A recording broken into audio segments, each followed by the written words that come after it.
When you're standing in the music store, trumpet in hand, it's easy to feel the pressure of choosing something that's supposed to be a step up, but could also become a costly misstep.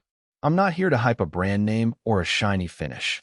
I'm here to help you decide if the Bach 190SM37X Stradivarius professional BB trumpet actually fits the kind of playing you do, and whether it gives you real value for the money you'll spend.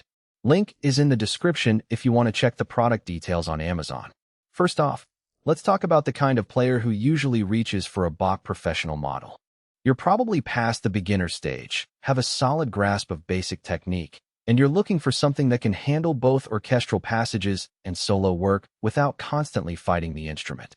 You may also be someone who's playing in a school band, community ensemble, or even a small jazz combo, and you need a trumpet that can respond quickly to dynamic changes while staying in tune.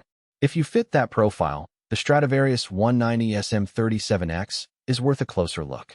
If you're still on the learning curve, still wrestling with basic embouchure issues, or you only need a practice instrument that you can leave on a shelf, you might want to keep scrolling. What sets this trumpet apart is the combination of a number 37 yellow brass bell and Monel valves that have been silver-plated. In practical terms, the bell size influences how the instrument projects in a room. The number 37 is a middle-size bell that tends to give a balanced sound bright enough to cut through a brass section, but not so massive that it overwhelms a small rehearsal space. For a high school marching band, for example, that balance means you can be heard on the field without the tone turning thin when you step into a concert hall. The Monel valves, on the other hand, are known for durability and a smoother action compared to standard brass valves.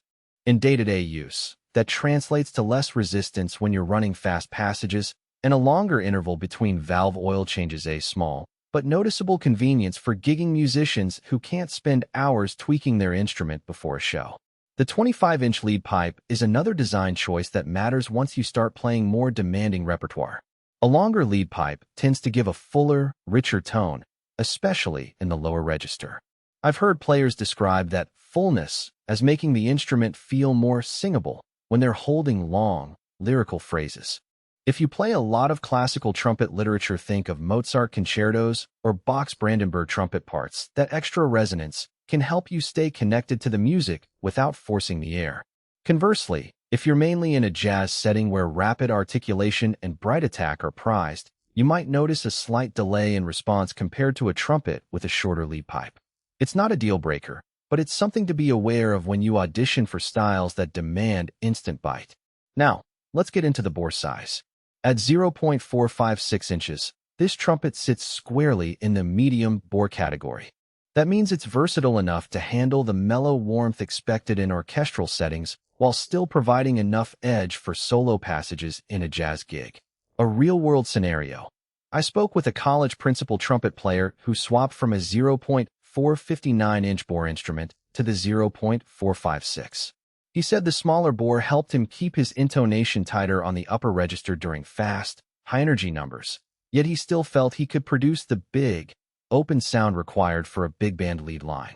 It's not a magic bullet, but the bore size is a sweet spot for many intermediate to advanced players who want a single instrument that can do a bit of everything.